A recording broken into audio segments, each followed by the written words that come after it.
Hello, it's been a little while.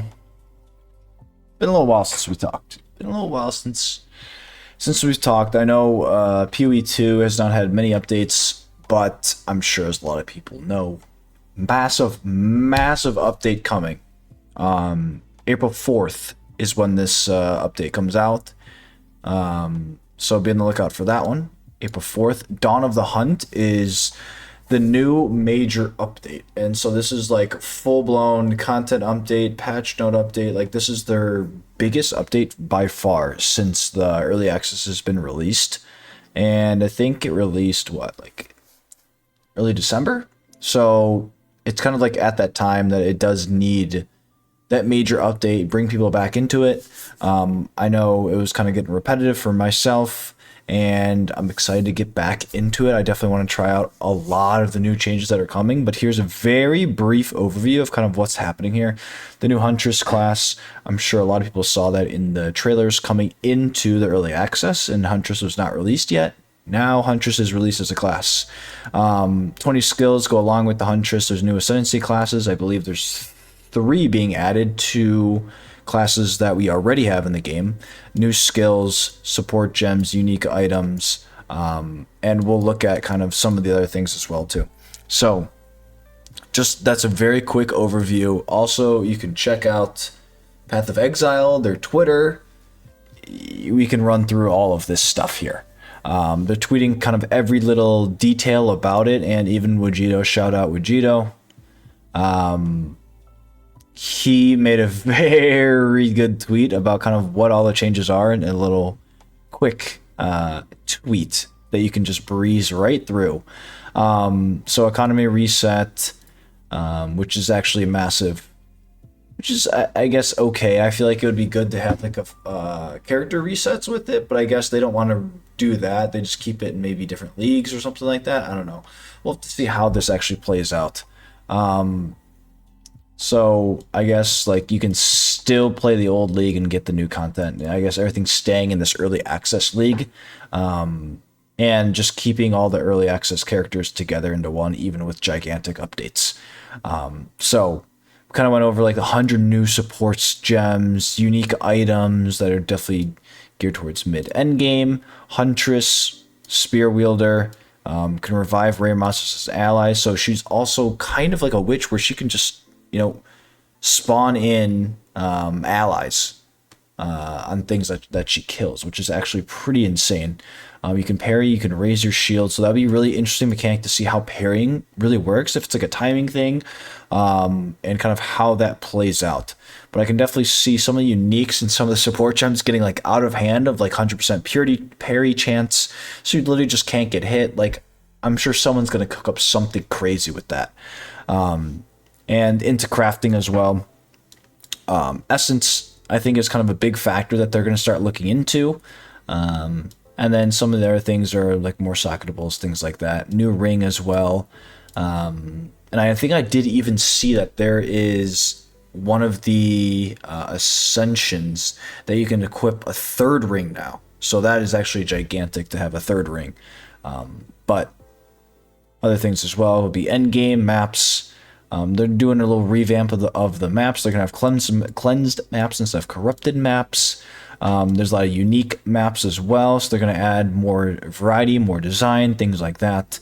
Mechanics as well. Things that they kind of addressed is, yeah, a lot of things are like insanely overtuned, insanely overpowered. I know a lot of the builds that I've made in my past videos have been decent, I'll say. Like, I'll throw it in the decent tier. It's not like meta tier, it's not OP tier, it's not just like giga broken tier. But I think they're all viable, they're all very decent. And I think they're fun, entertaining. So I don't think they'll be hit too hard by this stuff, but a lot of the, Temporalis broken, absolutely broken uniques, and abilities will definitely be hit hard.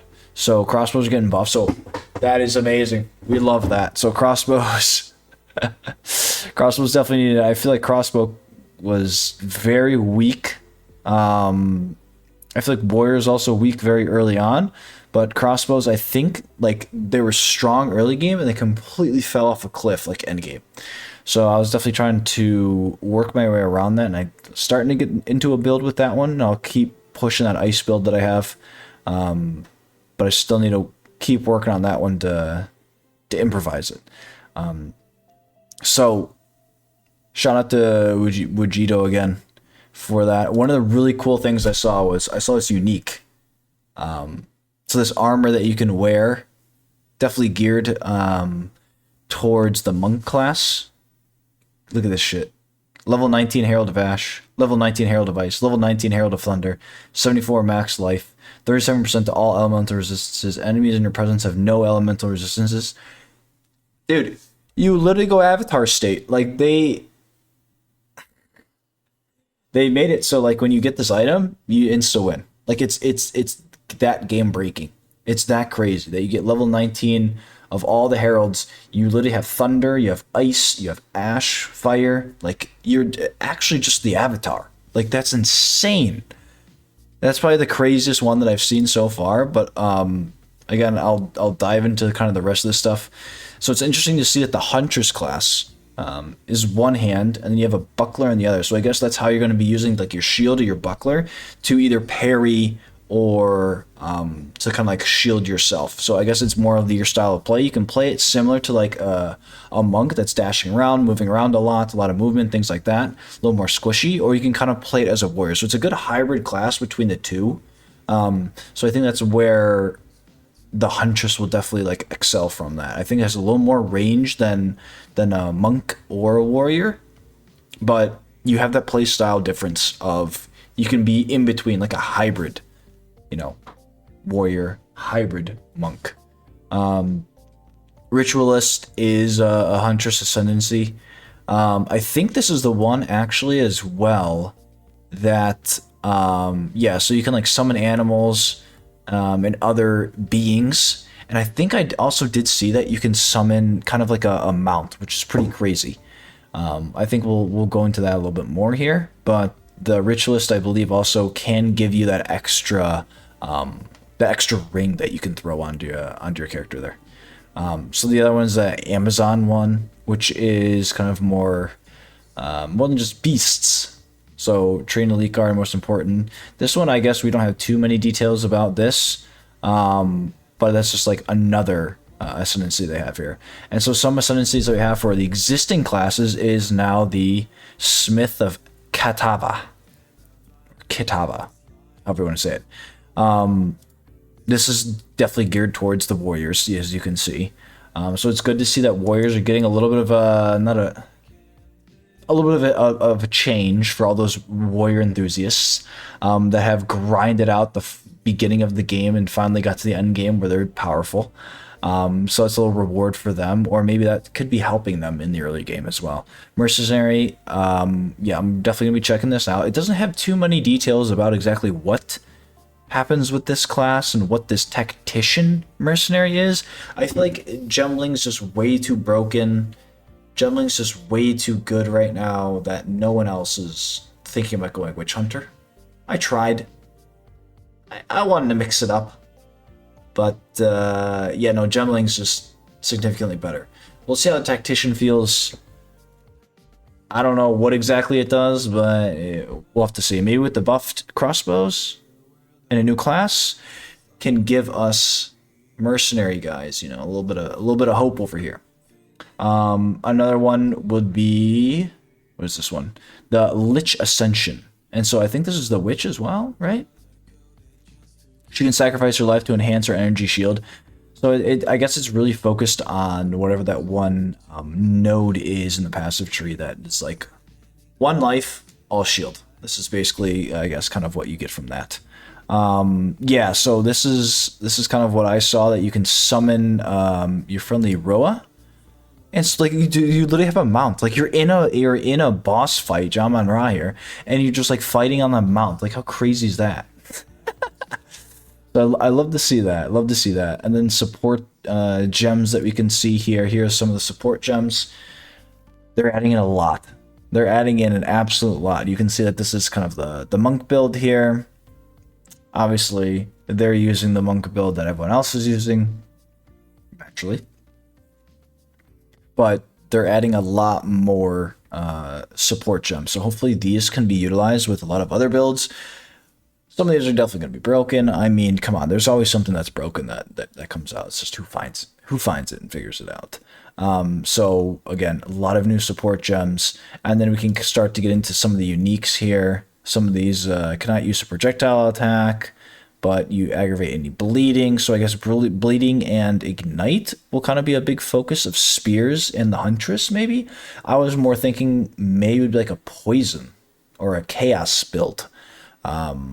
But I don't know. We'll have to see. Maybe this is kind of tailoring your build towards fire damage. But Huntress might be strongest outside of that. Let's see if we can keep going to the next one here. So yeah, looks like the buckler. Yeah, you'll parry damage, infinite projectile parry range. So I guess that's interesting. If you don't have that, then there's a range that you can parry. I don't know if that applies to melees or if mobs are very far away, you can't parry them, or you can parry them at a certain distance. I don't know how exactly that works, but it'd be very interesting to see. And so this Dawn of the Hunt update will also introduce many changes to endgame, a lot of new endgame maps, new bosses, new styles of gameplay, things like that. So it'd be very cool to see kind of how the endgame really shapes up with these, and then improve the essence as well. But definitely check out the tweets here from Path of Exile. Really cool that they're coming up with this gigantic update within the next week here. I know it's been kind of long overdue. A lot of people have been asking for it.